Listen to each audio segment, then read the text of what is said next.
Hello, everyone, and welcome back to the Father-Son Packers podcast. I am your host, Tommy Evans Barton. I am here, as always, with my dad, Matt. Dad, how you doing? Doing all right. Things are going okay. Surviving. Okay Various. Good. Okay enough.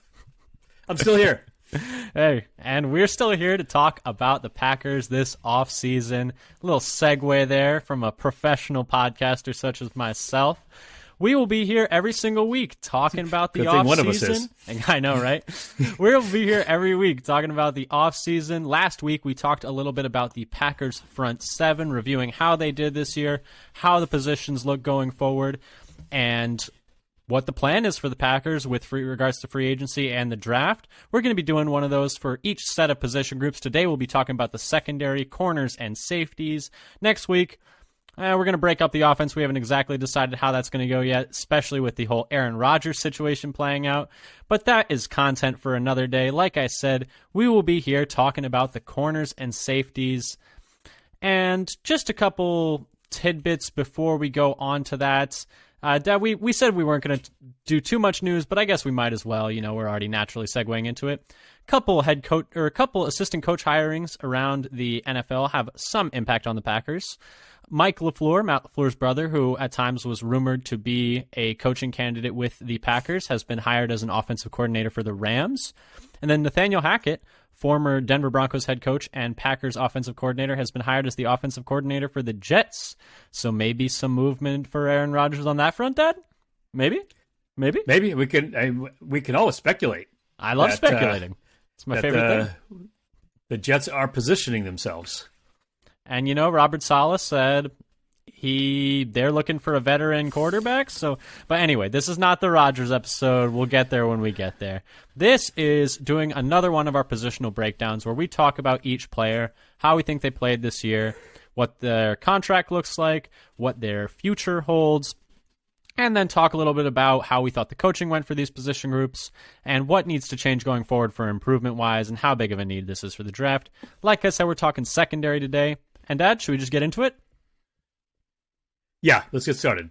Start with the corners. You wanna kick us off? Yeah, sure. I'll kick us off. Lots of players to get through, and we'll start with the corners. And we'll start with Jaire Alexander, the Packers' star, second-team All-Pro corner. And if you haven't heard one of our position breakdowns before, we're going to talk a little bit about their stats, etc. We get all of these stats from either Pro Football Reference or PFF. Thanks to them for that. So just a little hat tip there. But Jaire Alexander, going into next year, is going to be 26 years old by the start of the season, going into the sixth year of his career. Made second team All-Pro this past year, which is pretty neat, like I said right before. Overall this year, Dad, I feel like Jaire had a good but not quite great year, in my opinion. And I'll go over a little bit of that, more so because we've seen the heights that he can reach. We've seen how good he can be, especially 2 years ago when I would argue he was the best corner in the league. But let's just kind of deep dive into how he played this year. He played 16 games. It's more like 15 because he only played about 6 snaps against Tampa. Lined up at outside corner 798 times and in the slot just 23 times. So they played him pretty much essentially only in the slot or only outside. He was targeted 71 times, allowing 43 receptions, so that's a 60.6% completion percentage allowed, which would be around the 30s, mid-30s amongst corners in the NFL, ranked around the 30s, which not great, not horrible, amongst corners playing at least 50% of coverage snaps, that is, for 572 yards, which is the most since his second year in the league, which is another reason I think he had a good but not quite great year. He gave up a lot of yards at times, and we can talk a little bit about why that was, but There's definitely reasons beyond just Jaire's play, but also allowed 2 touchdowns, but he did have 8 pass breakups and a career high 5 interceptions. A lot more opportunistic from Jaire this year than in previous years. Lots of actually holding onto the ball. Although 2 years ago, he did have 14 pass breakups, which was just incredible. So a little bit less plays on the ball. PFF had him with their 3rd highest coverage grade amongst corners this whole entire year. And he did allow a 66.2 passer rating into his coverage, which would be the 4th in the league amongst corners playing at least 50% of snaps. Dad, overall, the numbers, very good from Jaire. I think, to me, it's just that he was really good, but then there were times in certain games where it seemed like he was just really inconsistent and gambling a lot. That's at least how I felt about his season. Really good stats, really good season, was rewarded with a second team All-Pro, but I feel like there's another level that he can get to where he can be even better. Yeah, I feel like that he actually, as you said, gambled a little bit more. Like the Chicago game, for instance, where he's trying to jump the route and then getting burned because and was that a coaching decision? Is he just doing that on his own? And then we also had this like situation where it seems like a scheme coaching decision to play off on third and slightly less than whatever you're playing off. Third and anything, and you just play 5 yards beyond the sticks. It's amazing. Just close on it. Just click and close. It's like, okay, sure. Like, that makes sense, I guess. But, I feel like, and like you mentioned, the Chicago game where he got burned a few times, the ones that I was thinking of, that was a really good pull. That was the second Chicago game. The ones I was thinking of were the Washington game, where right at the end of the game, Terry McLaurin beats him like 3 different times to pretty much ice that game. The Cowboys game where he allowed, according to PFF, 8 catches on 12 targets, which is a pretty poor game all in all. And, the thing is, for each one of those, there's also like a game against the Vikings where he completely clamps down Justin Jefferson for an entire game. Oh, man, that's one of the worst games of his career, I think. In terms of how much he was shut out. I think he got the All-Pro nod almost exclusively from that game. Like, I'm not even joking. Like, that game almost entirely, I think, is like what a lot of people were picturing in their mind when they voted for him for All-Pro team. And he had a lot of nice games, but I just think that there was a lot more inconsistency than there was 2 years ago. Remember, last year he was hurt most of the year, so that's almost an entirely lost year. Yeah, it's kind of a wash. Exactly. Yeah. But 2 years ago, when he was like pretty much the best corner in the league, or arguably the best corner in the league, you didn't see as many like fluctuations there. You pretty much just saw lockdown play the entire time.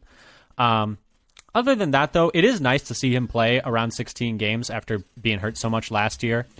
And like I said, the stats and the accolades are all still really good. It's just when you actually watch him play, you feel like there's another level like he can get to. Yeah, I think he can still be better than he was this year.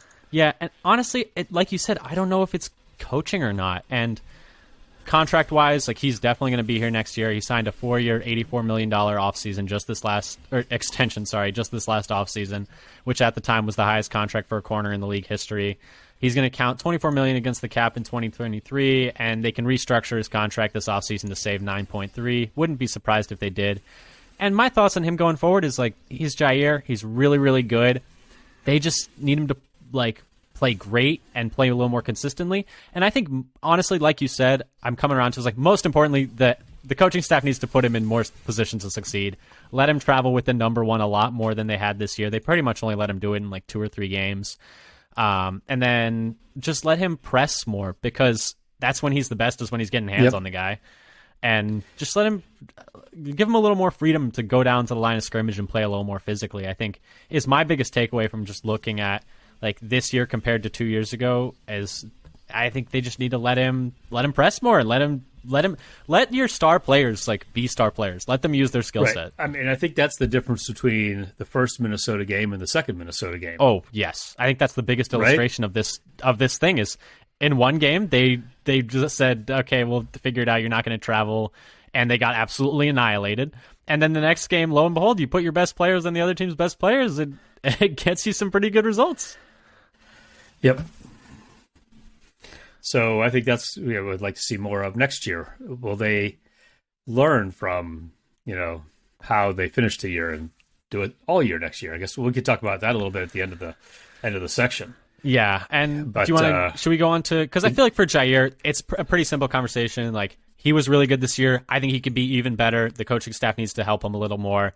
But overall, he's definitely going to be here, and I don't have too many questions about him. The next player, though, I do have some more questions about, and I think is a lot more murky going into next year. It is very murky for a number of reasons. So shall I go on? Yeah, shall I talk about Eric Stokes? About Eric Stokes, because this is a tough one. So he was in his second year this past year. He's 24 years old to start of next season, but he only played 9 games because of what they called a knee and ankle injury. And we've never really gotten clarity on what that is to have any idea of how long we might expect him to be out. We never learned at all.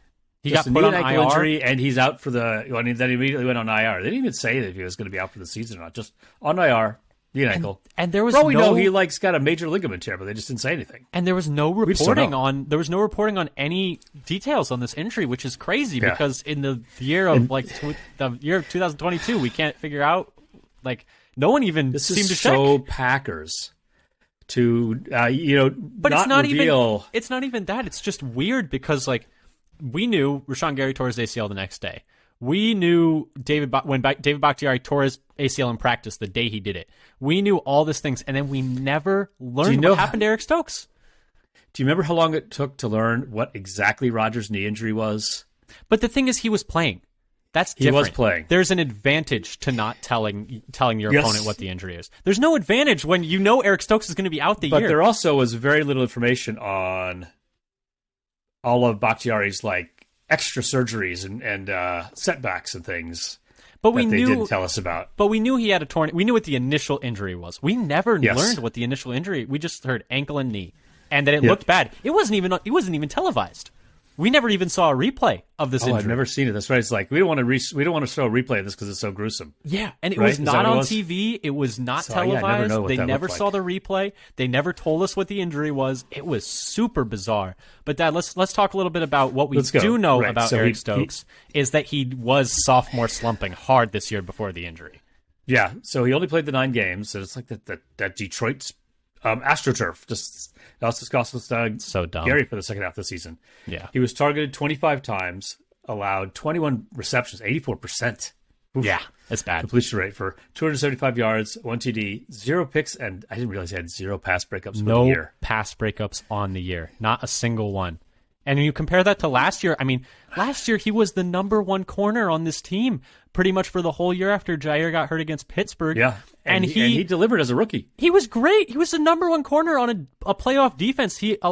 So this year he allowed 84% completion percentage with no pass breakups. And then last year he allowed a 51% completion percentage on way more targets with 9 pass breakups. Just a complete fall off of his ability at the catch point. I don't know what happened.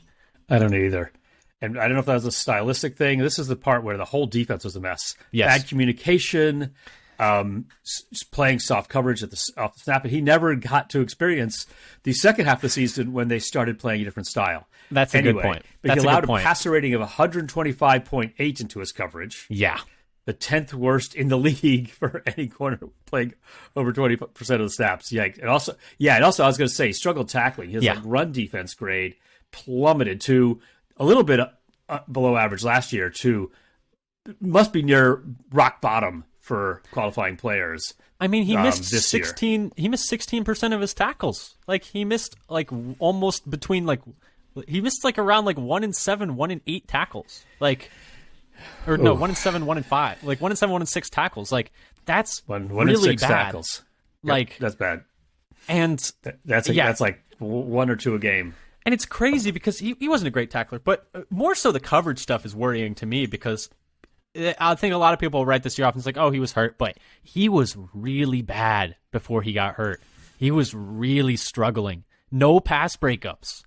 That's incredible to me. Not a single PBU on the year. I'd have to look at this the pass breakup distribution for the players who played the full year.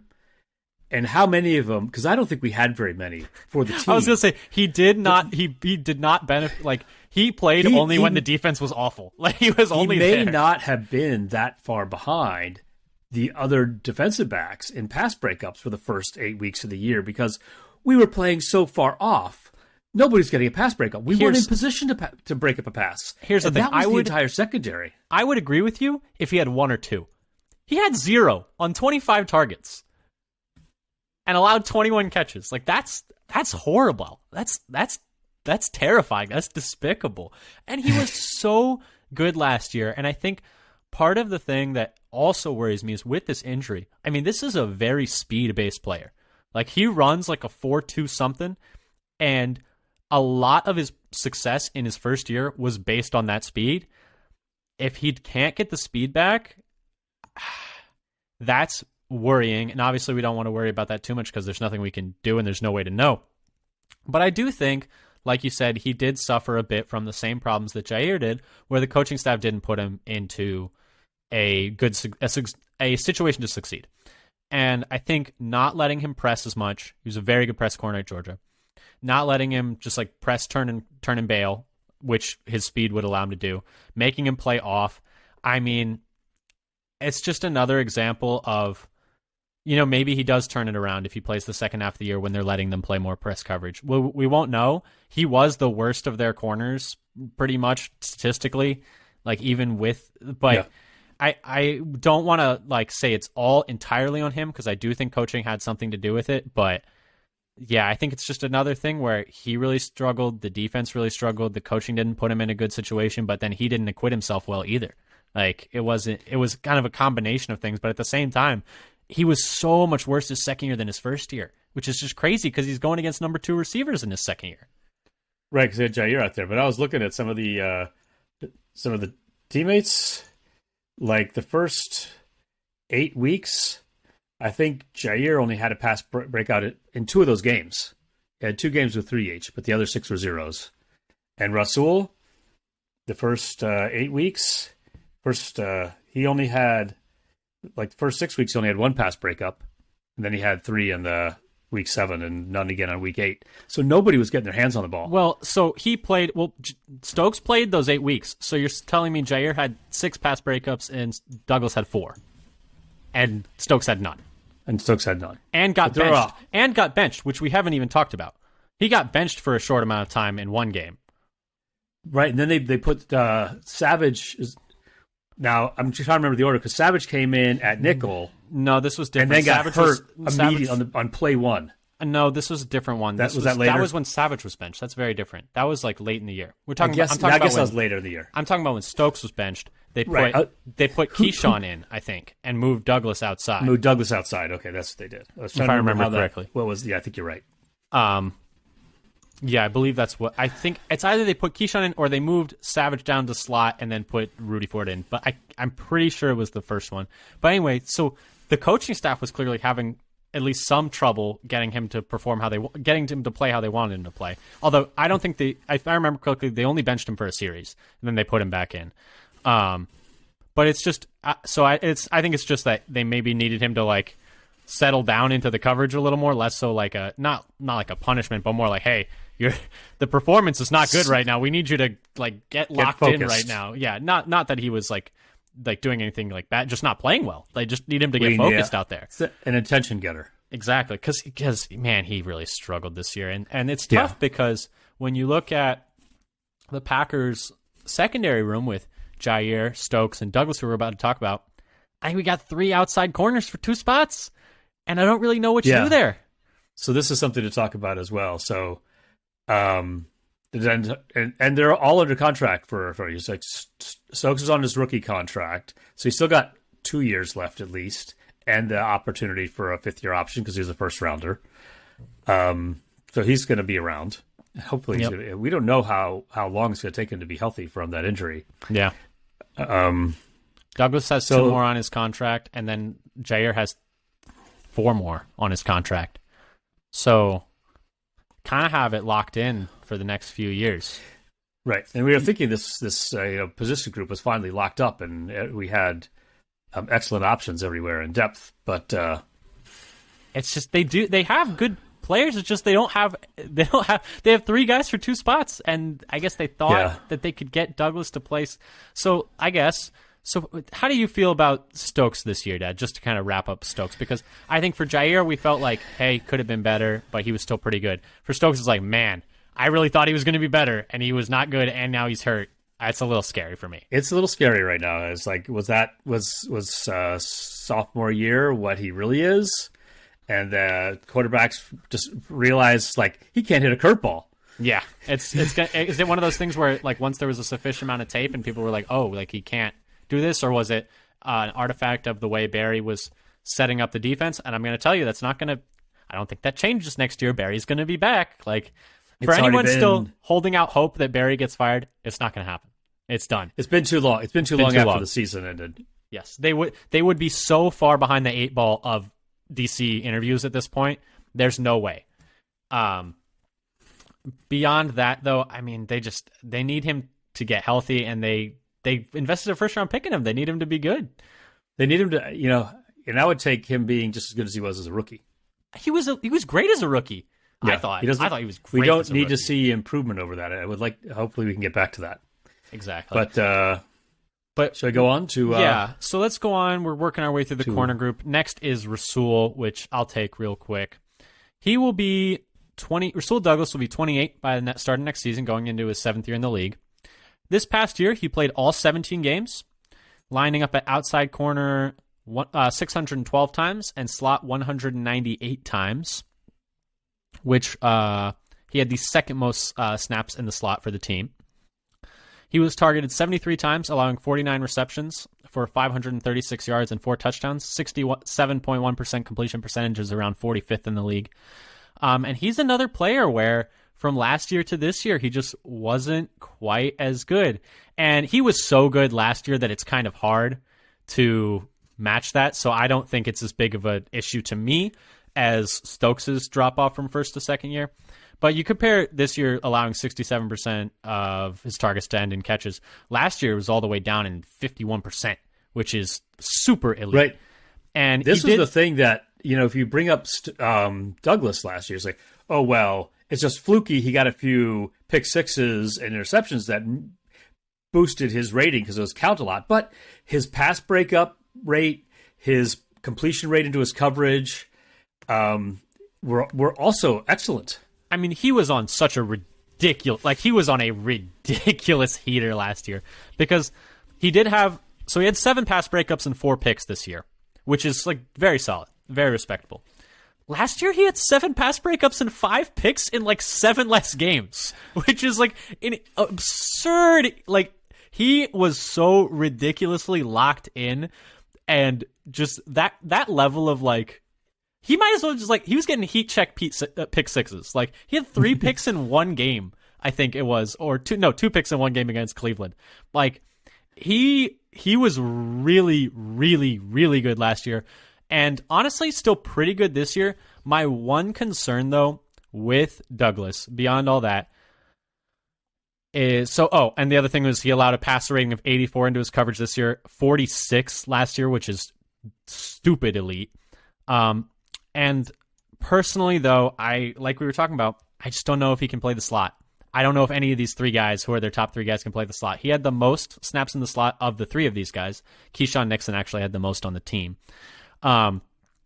However, if you just look at PFF coverage grade, I feel like, I don't know how you feel. I feel like watching the games, he was not nearly as good in the slot as he was outside. But if you look at PFF coverage grades, he played the majority of his snaps in the slot in weeks 1, 2, 5, 6, 7, and 8, with an average coverage grade of 62.3 in those games. Remember, PFF grades aren't perfect, but this is just something to keep in mind. In all the other games, he had an average coverage grade of 65.3. So he was better, but not that much better outside than he was inside. That's almost statistical noise at that point. I mean, 3 points is it's not super significant. It's better, but that's what is that? 2 plays? Handful no, it's probably like 5 or 6 plays. It's a handful of plays, but it's not so many where I'm like, wow, he was so much better outside. Because watching the games, I don't know about you, I felt like watching the games was like, wow, he's so much better outside. And then at least for PFF grades, they have them pretty similar. So I don't know how you felt. He did have a couple times where he got, I think, beat by speed on the perimeter. Which probably dragged down, a couple big plays, I think, dragged down his outside grade. Yeah, and, switching from slot to outside, there were probably also some communication issues, something to keep in mind. Just you play in a new position, you have to communicate things. He definitely had a lot of. I wasn't trying to say he had a lot of communication issues this year. Rasul in particular, I feel like just watching the games had so many pointing, so much pointing, teammates pointing at each other. Where 80% of the time, one of them was Rasul, and I was like, Rasul, you're in a lot of these, buddy. In some of those games, how did PFF assign blame on a defender? Because everybody's pointing at each other, nobody's near the receiver. How do you decide who screwed up? Well, do you remember the Waddle 90-yard touchdown where Rasul Jair's saying I'm trying to pass off Waddle to Rasul, and Rasul just keeps running and then turns, and while he's running is watching Waddle run right by him, and I'm just like, I'm gonna go with that was on you, buddy, and then But yeah, so stuff like that. I think Rasul, the miscommunications happened a few times, and I think that's the big thing. But like, overall, I think it was a fine year. It was unrealistic to expect the same level as he played last year. I think he played to the point where the contract isn't bad.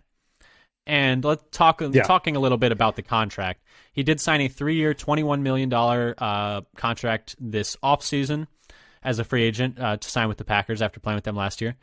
I think it can go all the way up to $25 million if he hits certain incentives. Not very much of it is guaranteed, though. And they could restructure it this offseason and save $2 million, or they could cut him post June 1st and save $6 million. I'm not really advocating for that. It's something I think that would be like a last ditch. Like if they really need to save money, they could maybe do it, and it wouldn't be the worst thing. But you're not going to get a better player for that much money. So no, that's more of a blowing the whole thing up kind of move. Or is it we have 3 corners?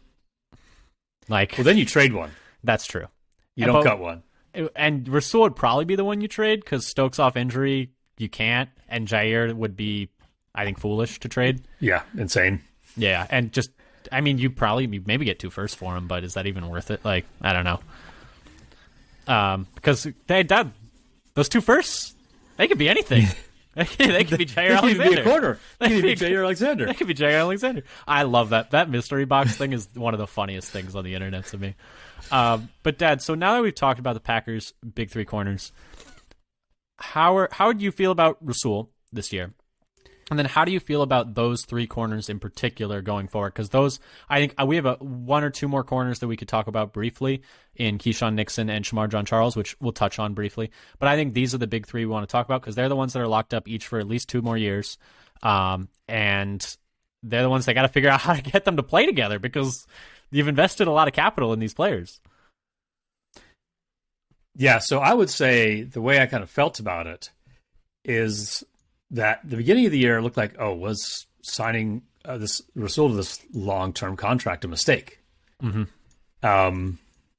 But then it seemed like second half of the year things started to come together, and you could see, okay, he's beginning to play. It seemed like anyway to the eye closer to what they expected.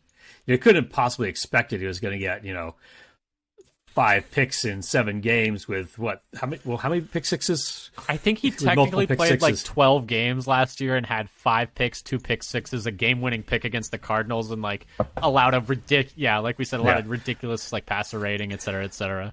Like that was an absurd season. Things you can't necessarily count on.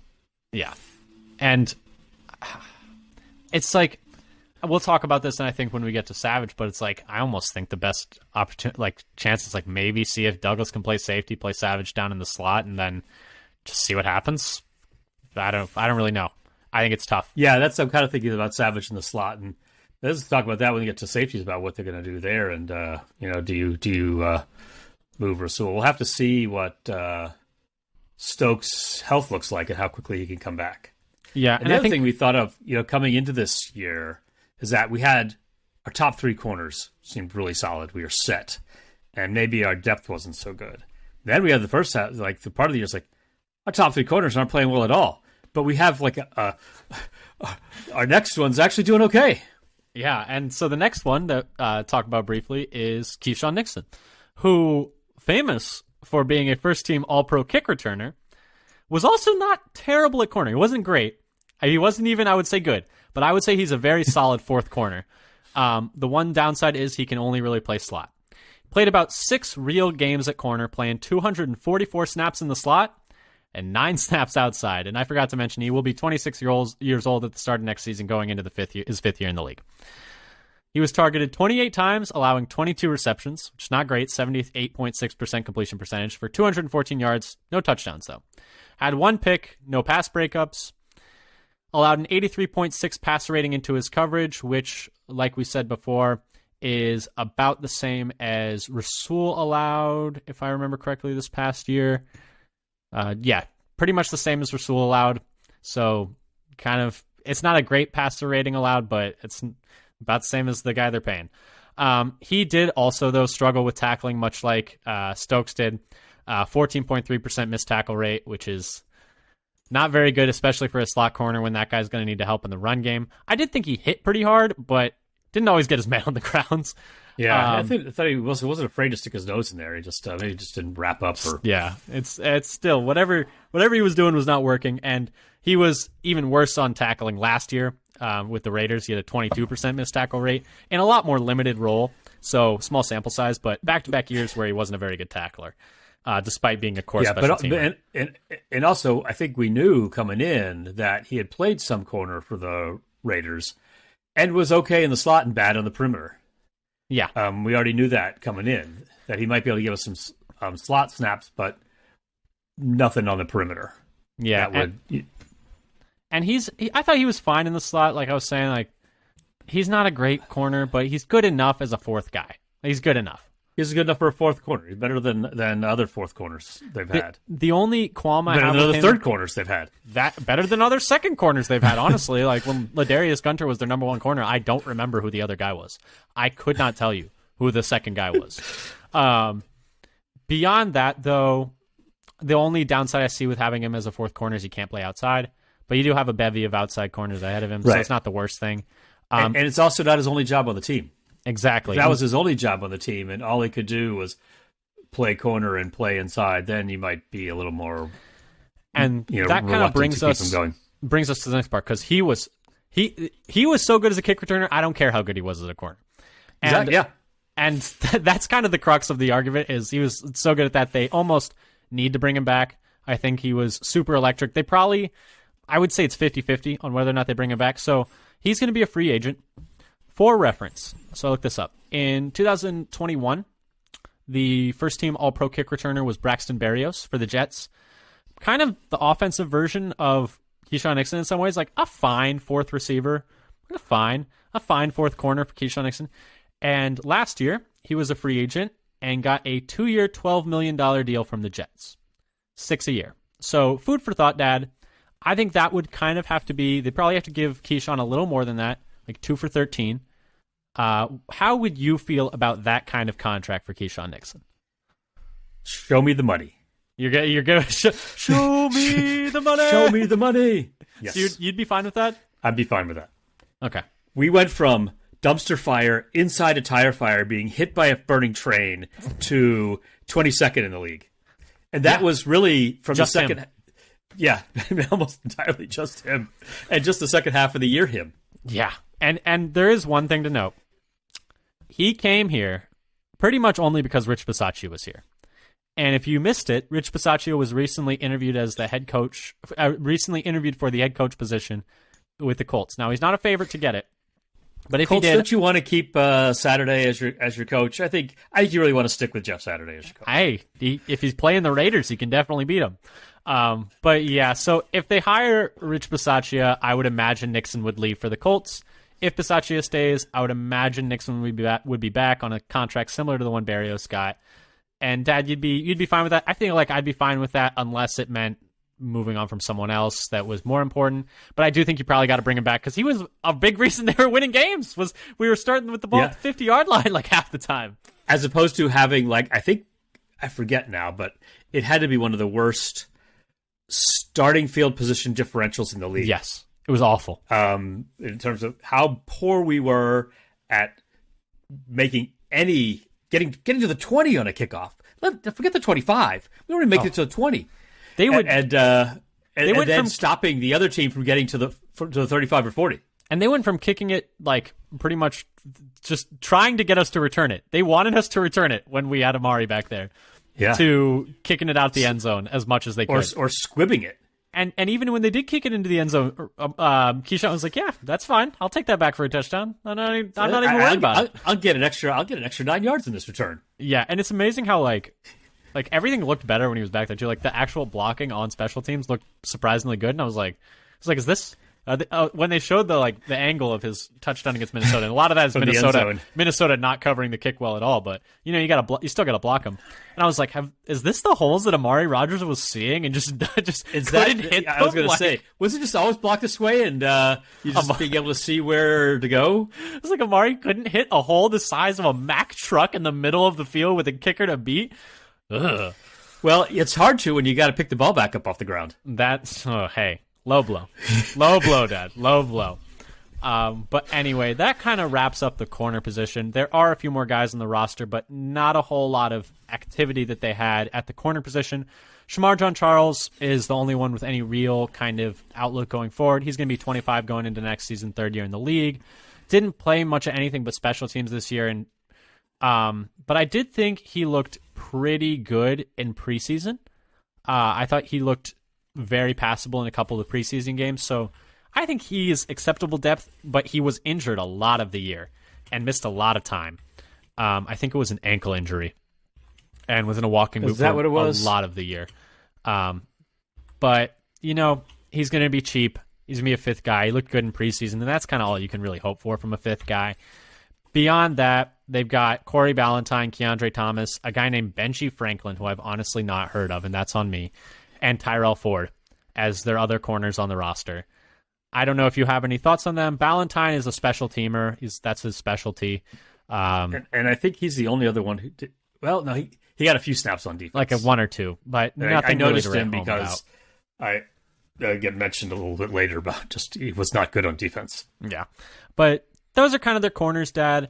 Any thoughts on the position group in general? For me, for overall areas of improvement, just figure out how to get those three big guys on the field at the same time in the positions and in the scheme that best fits them. Because last year, I think it was a failure on the coaching staff to do that. I think it's mostly on the coaching staff. Stokes obviously got to get healthy and got to get better than he was this year. I think I trust Rasul and Jair to be good to great to good enough.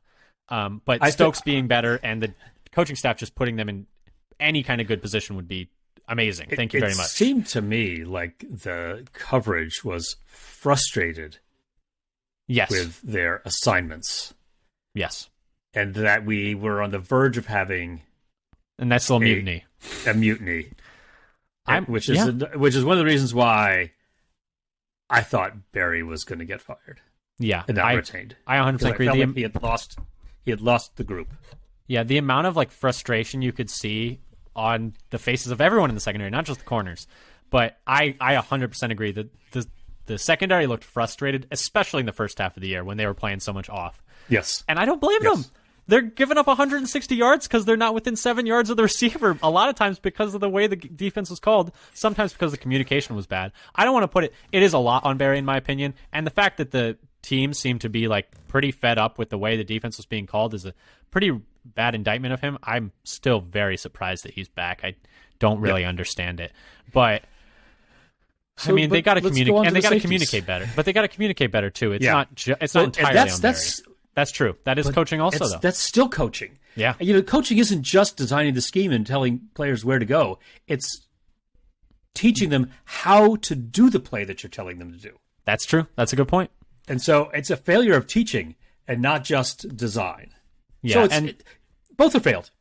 And that's true. And speaking of communication, like you said, we can move on to the safeties now. They had to communicate a lot with the safeties, and that didn't often go well either. Nope, it's like they weren't in the same room. Yeah. But yeah, do you want to kick us off with the safeties? So I'll start with Adrian Amos. So he's going to be 30 in April. Yeah. Had 8 years in the league, 4 with the Bears, and now 4 with the Packers. He led the team in defensive snaps with 977, which has kind of been his thing. It's like most games in his career with the Packers, he's on for 100% of the snaps. Yeah. Hardly ever leaves the field. He had 1 sack, 1 interception, only 2 pass breakups. Career low PFF grade, especially in coverage. By far his worst with Green Bay. And only 79th out of 89 qualifying safeties. I didn't realize it was that bad. 79th of 89. And a lot of that is the Packers. It's not even, actually, I was going to say a lot of it is the Packers defense wasn't great. They had an okay pass defense. So the fact that he was all the way at 79th is pretty abysmal. So they had a really good passing defense. And I guess maybe it was okay by PFF as well. DVOA liked their pass defense and rated it much better. Of course, they rated better than run defense. Yeah. But even it was not top 10. It was top 10 pass defense by DVOA. His passer rating against, I had to double check this. I have this right. 122. Goodness. Ouch. Yeah. Him and Stokes were kind of just. It's tough because I think for those for those players, especially Amos, a lot of times it's like, well, he's in the right position, so they're not really throwing it at him. But when they do, they are still getting those completions. But I don't think that was not the case this year, because he was clearly a lot worse this year than he had been the past 3 years. If you compare his average his first 3 years with Green Bay, is that was 82 passer rating against his coverage. Now it's like 122, and that was more like his rookie year and second year with Chicago were not actually that great. They were like 117, 127, I think. And his run defense was also a slight decline, but not the worst of his career. And then his tackling was kind of up and down. He had 3 really terrible games, but then like 12 of the games were elite or well above average. So the big thing I think that you'd say like really deteriorated was his coverage. This year compared to the first 3 years, where he was just like really reliable, be in this place, make coverage, make plays. And so I was, before this, he's like, well, they should probably extend him to ease the cap hit and then have him for another couple of years. His contract is now run out, though he's going to count $7.95 million against the cap from the void years coming due now that the contract has run out. Yeah, so not nothing. That's like a decently substantial amount. That's a substantial amount. Spot Track currently has his market value as $6.8 million. Which might be a little high as age. It's possible he could even be signed to the Packers and cost less against this year's cap, but then have more dead money in 24 and 20 or 25 instead of on this year. If they sign him for probably not 6.8, or if it's 6.8, then they tack on another, couple of void years to have it count. So he could actually reduce the cap hit and play for the Packers this year if they want him back. Yeah. My thoughts on the performance overall. Essentially, he seemed to like fall off a cliff this year. Yeah. After being so reliable for Green Bay, and it was kind of shocking to see. And that was really one of the, I think, biggest problems in the defense. Yeah. And I think there's a small chance they could bring him back. I don't know if they're going to want to with his play not with being so much different than it was the previous 3 years. But I think it could be done and actually save money on this coming year's cap. Maybe he's not going to want to come back. It's like, no, that sucked, and that made me look bad. I mean, I don't want to play that again. I mean, yeah, and it's just making me look worse than I've ever looked before. Yeah, he may not want to be back. And the thing is, like, I love Amos, and I really wanted them to extend him this past offseason. He's a captain on the defense, like, really important to like the culture of the secondary. But I mean, he was just not good. He just wasn't very good this year. I don't know what to say. Like, he was below average. I hate to say this, but I'm kind of glad they didn't extend him last offseason. I think the fact that he's 30, the fact that he was as bad this year as he was, and I don't think you can bring him back reasonably, because I think it's time to move on, which is a little scary because we're going to talk about this in a bit. The corner position, I feel fine in. The safety position is in massive flux. Like, Amos falling off a cliff. And we'll talk about that a little bit more about in terms of that flux. Let's move on to we've gone the position as a whole is in flux. I just want to touch a little bit more on Amos. It's hard because he's been very good, but I think we're getting to the point where like this version of the Packers, like the players on this team, are starting to get phased out. Like the version of the Packers that, like that 2019, 2020, 2021 run, that was a run. It was a good run. You went 39-9. You couldn't quite get it over the finish line. And I think this is starting to become the time where some of those players from that set of teams are going to start going out the door. We've already lost a few of them. Already lost Billy Turner, already lost Z, already lost Corey Linsley. Exactly. He was kind of a little bit of a bridge between the previous and this one, but yeah, same idea. Devontae. Already lost Devontae, and how did I forget that one? But yeah, so it's just, I think, going to be one of those things. Bulaga, although he's a bit of a... no, we lost him before the LaFleur years. That was a bad call. But yeah, so it just seems like one of those things where certain players, it's going to be really hard, like Amos, to see go, but he didn't look as good this year. He didn't look quite worth what they were paying him. They definitely shouldn't be paying him as much as they did this past year. The void hit is going to be a little painful, but I think it's for the best they didn't extend him. But like you were saying, things in flux. We're probably gonna be losing Amos, and even if you bring him back, there's no guarantee he's gonna be any good next year. And this next guy, he's gonna be back next year, but there's no guarantee he's even gonna be playing safety, and that's Darnell Savage. Like, we don't even know where he's gonna play. Right. And we don't know who either of our starting safeties is going to be next year. Yeah, and that's correct. So Savage, 25 years old, 4 years in the league, going into his 5th year. He played safety this year. He tried to play safety this year. And the reason we're saying both safeties or positions are in flux, like we said with Amos, and then Savage, like, he got benched for Rudy Ford, who was signed off the street in like August. And eventually worked his way back into playing slot corner. They got 3 corners already, so I don't know if that spot is open for him. They need to have him back next year because that 5th-year option is fully guaranteed that they accepted. But some of his stats from this past year, he had 819 snaps with, like we said, a super increase in the slot in the second half of the year after playing almost exclusively free safety in the first 9 games, and then played majority of snaps the rest of the way. So they pretty much, at like the 10-game mark, were like, oh, shoot, like this guy can't play safety. Majority of snaps in the slot. For the that's what I meant. Sorry if I said differently. But they pretty much said after like 10 games, like, wow, this guy can't play safety. We'd rather have this guy we signed off the street to a 1-year deal who was like never really played safety. He was mostly we get brought in to be a gunner, and he was a great gunner, Rudy Ford, to play safety instead of him because he'd been playing that poorly. And I know Joe Barry and them. Let me just go through the stats and then we'll talk a little bit. He had the lowest graded regular season in secondary by PFF on the team. And he was also 88th of 89 qualifying safeties. So not just on the team, in the league, the lowest graded. So the lowest graded by PFF of anybody who played any decent amount of snaps on the Packers. The only guy who was worse was Ballantyne, who only played 17 snaps. But yeah, 88th out of 89 qualifying safeties in the league. And he's had his 2 worst years by far under Barry. Worst PFF grade of his career this past year, with his worst tackling and his worst coverage grade by a lot, 43.8 as a coverage grade. And obviously grades are not a perfect science, but just to indicate some of the drop-off that you could also see just watching the games. 43.8 grade versus his first 3 years being 76, 74, and 61. Had 1 pick, 4 pass breakups, but allowed 100.7 QB passer rating against, which was better than last year. But, just watching him play, like, it was a real struggle for him.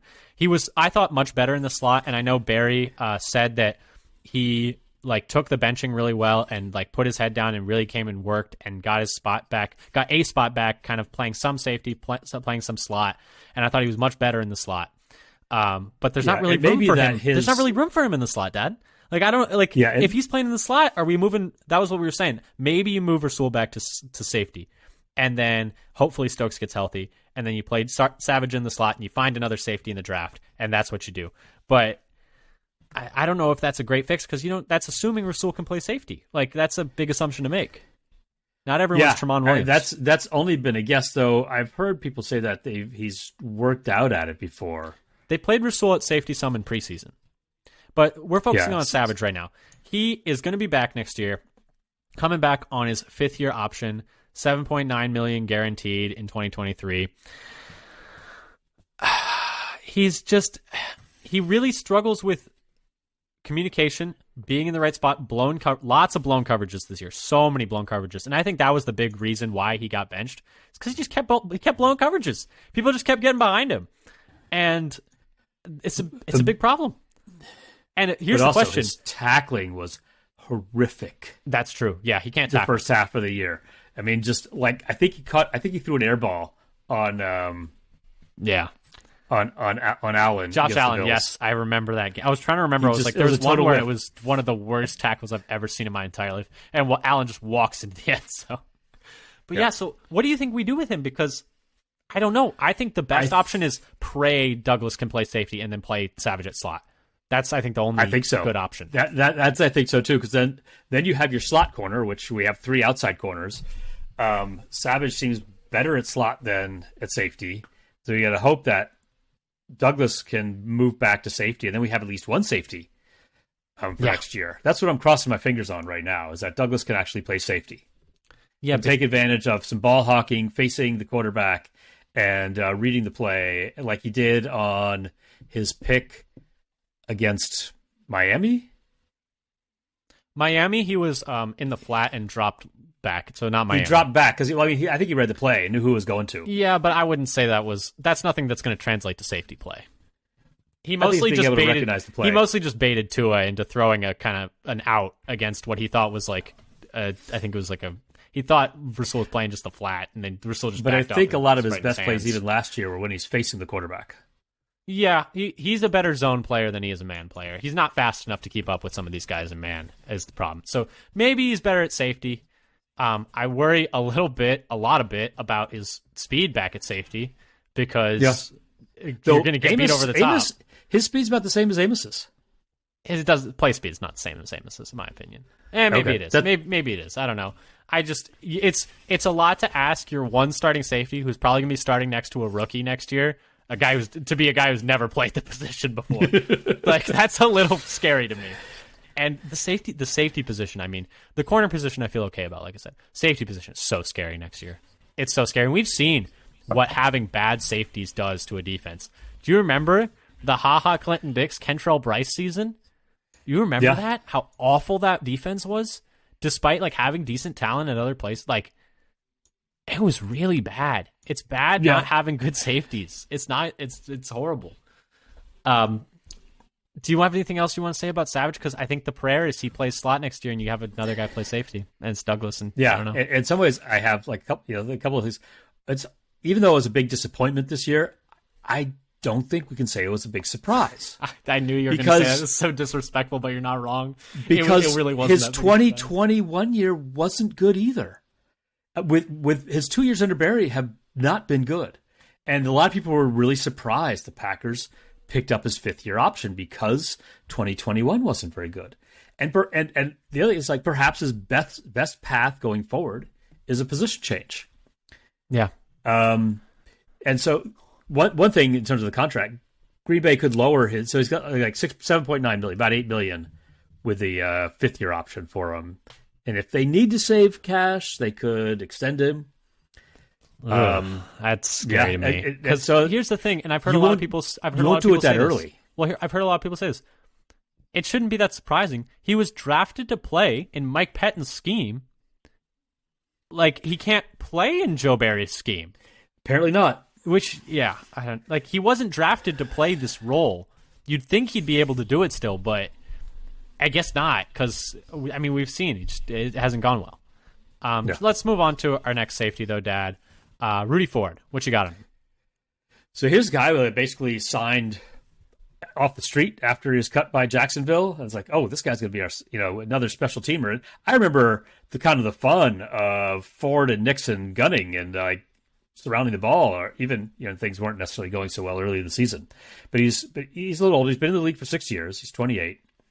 He played a decent amount on defense, actually, 443 snaps, with the vast majority of them, 308 at free safety, and the rest were in some in the box and a few in the slot. And the most defensive snaps of his career. So he got to his sixth year in the NFL before he got to his peak defensive snaps.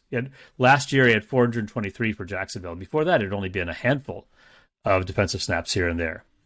He had his best PFF grade on defense by far this year, 77.7 this year, compared to only 57.7 for Jacksonville last year.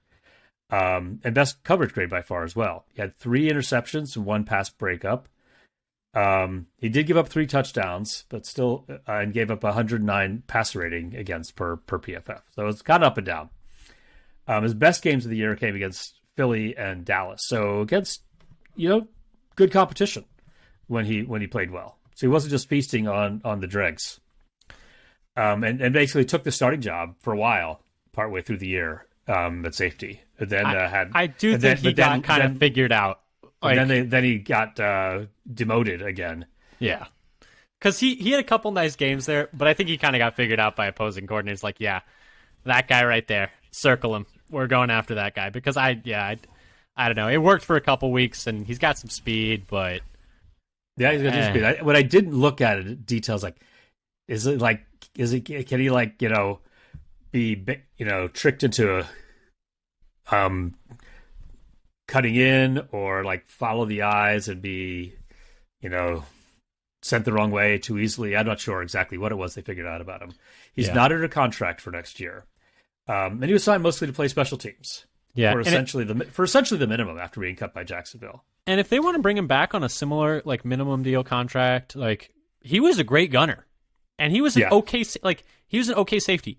I don't want to poo-poo on his parade too much because like he was not expected to come here and play safety. And he did fine. Like he took the starting job for a little bit. That's way more than anyone should have ever expected out of Rudy Ford coming into this year. And he was an elite gunner. He was a really good gunner. Like a really good gunner. Yep, I thought so too. Yeah, and I think they probably will bring him back. I don't think he's going to cost much. I don't think he's ever had a very big contract in his career.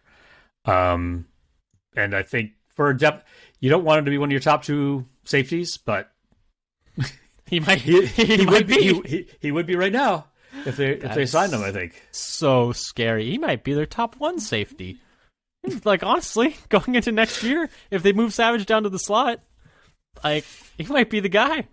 Yep. But so we could talk about a couple of deep bench players that got some snaps, or we don't have to spend as much time as we're getting a little long on time. Let's just touch on them really quick. Do you want to just give us the quick spiel on these guys? I can give a quick spiel on each one. Where Ennis Gaines has been on and off the practice squad. It's only had a few snaps.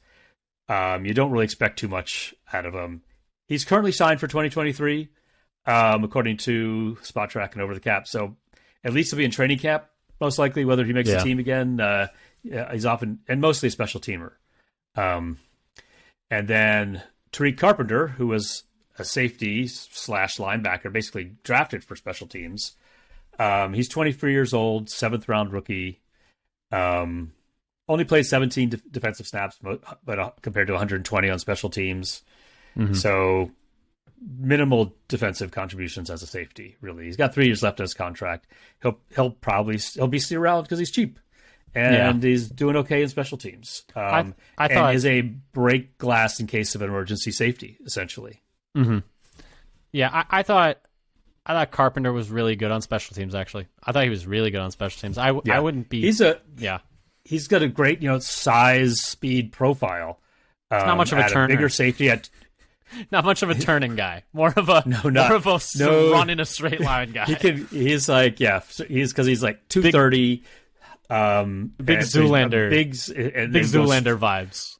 Straight line and really poor agility. So not much for changing direction. But that's an ideal like gunner special teamer. Like that's what you drafted him for. He's a 7th rounder. I'm going right at that ball. Yeah, and I'm not stopping until I get to that ball. And I thought that's a fine role for him. Like there's room in that for the NFL. Like there's room, and maybe he'll develop into being able to add more on defense in the future. We'll see. And I think that would be more at like a linebacker position than it would be at a safety position. Personally, hybrid maybe dimebacker if anybody wants to play in that kind of style. It might fit with him being a slightly bigger safety / linebacker. Even if he can't change direction and cover anybody underneath, he can't actually cover anybody who's going to change direction in front of him like a tight end or running back. But I'm fine with him. That's a con. But he's fine in the role. He's fine in that role as a special teamer, which is fine. He shouldn't have. If he has to do more, then we have a bigger problem. But he might with how the safety position looks. So he's third on the depth chart. I think we'll see. He's going to be on the team next year. He'll play safety in an emergency. Yes, hopefully.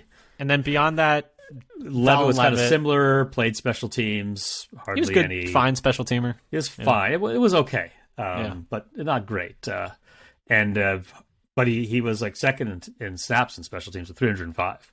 Yeah. And hardly only 1 snap on defense, so hardly a safety at all, really. Yeah. And then they signed a futures contract, kind of like James Wiggins.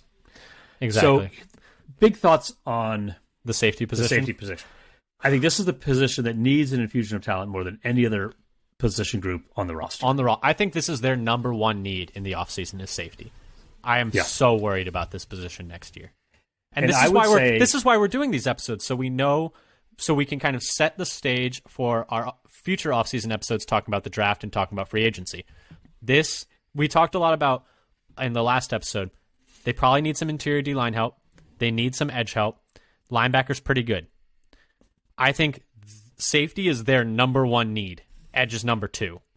As we're kind of wrapping up our defensive ones. I think overall on the whole team, safety is the number 1 need. Safety I think is overall number 1. on the whole Offensive team, defense. Edge is the number 2. But let's talk about safety because that's the number 1 need because they got no one to play that position right now. Yeah. The other thing I'd say about the safety group as a whole, you could actually point to the poor performance of their starting safeties that more than any other group could be pointed to for the disappointing defensive performance. These are 2 players who normally play like almost 100% of the snaps, so they're always on the field. Yep. They had, and Amos had always been good for the Packers, and Savage had some good years for the Packers. With them both underperforming in the same year, I think it really is one of the reasons why you can say, well, the defense didn't improve this year to what we may have been expecting. I 100% agree. In safety position, like a lot of times they're in charge of the communication on the back end. And the communication on the back end was awful this year. The whole year. Like, they were blowing coverages left and right. Who was speaking Esperanto and who was trying to determine what the pronunciation was for linear A. Yeah, and it's like they didn't cover well. The whole secondary was bad, which I think maybe not is all the fault of the safeties, but I think more than on the corners, it's on the safeties. But overall. And then with Amos underperforming and not under contract, and Savage maybe moving to slot corner, and on the last year of his contract, you got no safeties. The team should be looking to add at least one top tier starter. Yes, early in the draft. If they and then more, I would not be surprised if they use that 15th overall pick as at the safety position. And we'll talk a lot about who we like at the safety position in the draft going forward. Wouldn't be surprised at all if they take a safety in the first round, which sucks because they took Savage in the first round, and that was the plan was for that to work out, and it didn't. And I really liked Savage coming out of the draft, so maybe it worked out it seemed to be working out for a couple years. And his last year under Pettin, he kept getting better and better as that year was going on. And in I guess that was year 2. Yeah, and then there's still more to talk about, like the whole defensive back group. As a whole, coaching. Yeah, you want to talk about coaching? Let's talk a little bit about coaching. So Jerry Gray was the defensive backs coach for this year, defensive backs and passing game coordinator. Dad, how do you feel like he did? We talk about how some things seem to be going, but I also felt like, is he the person on the defensive side of the ball coaching that I trust the most? Which is though there was so much that was going wrong. Saying a whole lot. It's hard to say who's to blame. And here's the thing: he is very well liked and well respected by the players, which I think. And players really improved a lot when he first got there. Yeah, Amos and Savage were playing really well for him when he first got there, but he's not under contract anymore, according to Rob Domofsky. He tweeted that he's not actually under contract, and he has interviewed with Chicago and Atlanta. Yes, although Atlanta today hired a defensive coordinator. Oh, okay. I missed that. That spot is now taken. But he has interviewed for multiple DC jobs. He is not under contract for next year as the defensive backs coach. I would like him to be back, even though the secondary, I think, was one of the more disappointing units of the year. I don't know how much of that is on him. I don't know how much is on Barry. I think it's a split. I would probably say 70-30 on Barry, but at least 30% on Jerry Gray. I think the coaching was not good enough because no matter if it's Barry or Jerry Gray, I don't think we're really going to know. I think we can agree that the coaching was not good enough because you have a lot of talent back there.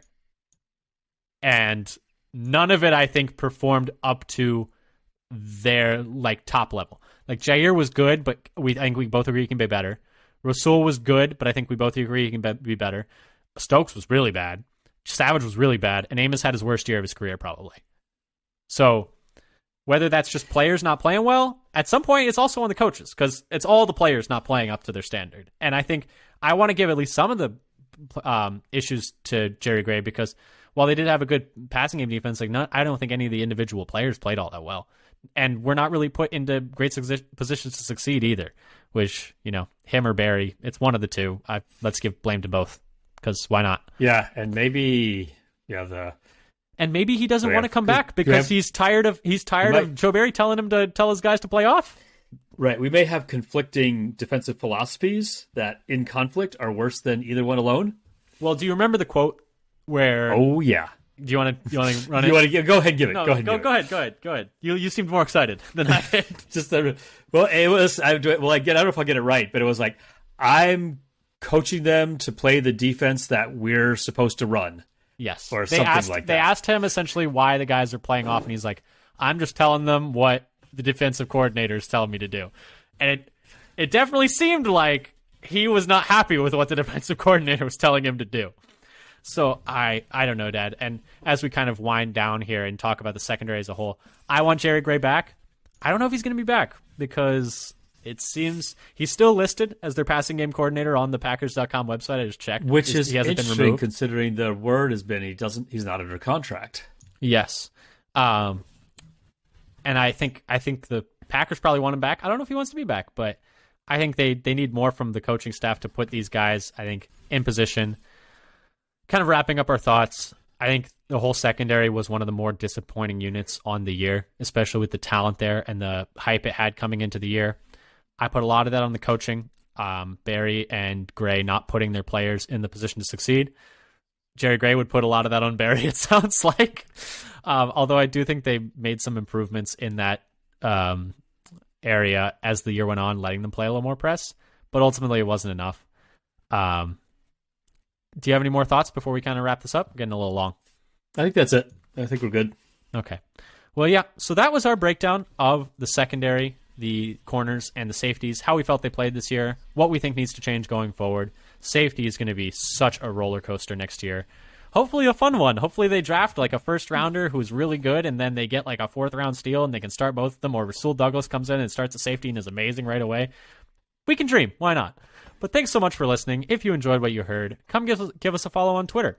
We tweet out when we have new episodes. We tweet out articles we find interesting, Packers news and notes, everything this offseason. Come give us a follow. We'll be doing, our handle is @FatherSonPacker. Come give us a follow. We're going to be doing one episode every week. We have 2 more episodes to break down the offensive side of the ball, and then we're going to get into free agency and the draft, which is one of my favorite things. You can find these episodes on Spotify, Apple Podcasts, Google Podcasts, Amazon Podcasts, etc. And if you really like what you hear, come subscribe to us on YouTube because we post all of our episodes there, and it would really help our numbers. So that'd be pretty cool. But anyway, thanks so much for listening. We'll be back next week. And as we always say, go Pack Go. Go Pack Go.